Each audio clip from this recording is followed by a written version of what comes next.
Oh, naano ka na naman? Ba't parang lahat naman ang iniisip mo?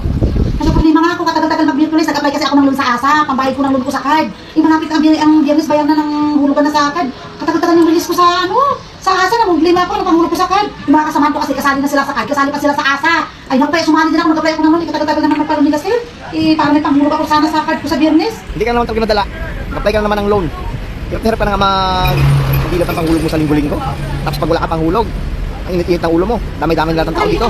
Galing-galing lang, gusto mo dami-dami lang kasi sa lahat. Nag-release ako, dami-dami lang, gano'n. Dami kayo pa nag-release ako sa'yo, dami bili ng ganito, bili ng ganito. Hindi, nakabili ng galit ng motor, nakabili ng ganito, kada release. Pero kabayaran niya kasi ako lang mag-isang problema. Ako galing-galing mo lang magsalita, pero ako lang naman itong mga sa loob ng bahay, mga ulam, mga paggamit dito sa mga bata, mga sabon. Ako rin naman ang gagawa ng paraan kung saan ako magagila. Lahat ng bahay ka na makakapagpahin natin, nasunsod mo lahat. Napangirap mo ng panghulog mo. Kaya hindi naman